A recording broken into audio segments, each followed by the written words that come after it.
Just over 2,500 years ago, something pretty significant happened to God's people. Something that hadn't happened to them since the time of Moses.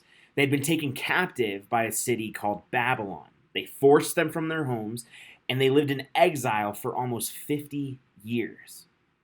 Last night, we concluded our series on the life of Joseph, and we were finally able to see the big picture. God is always working for our good. Even when we can't see the bigger picture, we can trust that God is working for our good.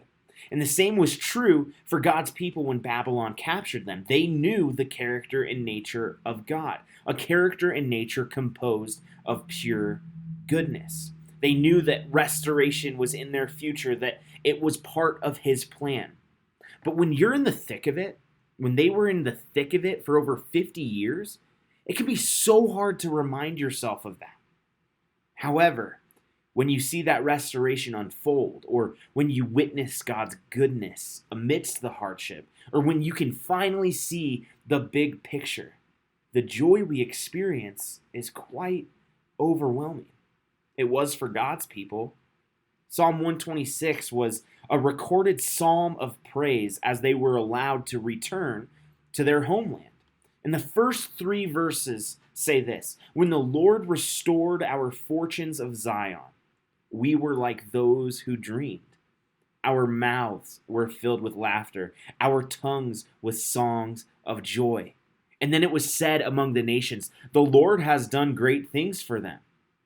The Lord has done great things for us, and they were filled with joy.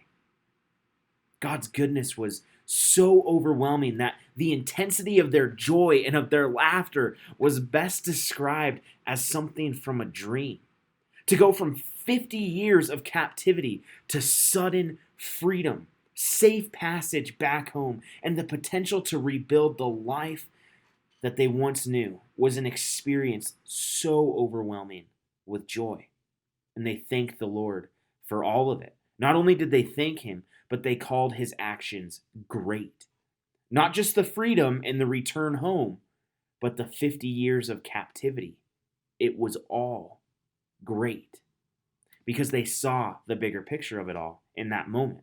But if I was to tell you that your hardships might last 50 more years, you might roll your eyes, groan, and never talk to me again.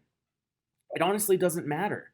If you experience pain and suffering for 1 day or 1 year or 50, it doesn't matter the timeline or the time frame.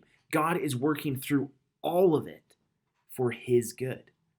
And we can hold on to the hope that if we remember He is with us and simply do the next right thing, as Joseph did, then there is an indescribable joy waiting at the end of our season for us too.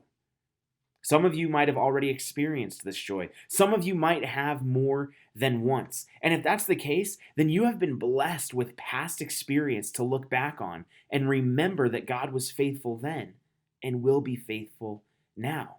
So it's your responsibility to share those moments and those times when God did some great things with those who maybe haven't seen those things before.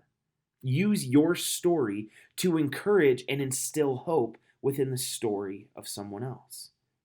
Joy is waiting for all of you. Think of the beauty of a rainbow after a thunderstorm. The lightning might have been loud. The rain may have been hard. The wind might have been strong. But the rainbow always comes at the end, and it is always beautiful.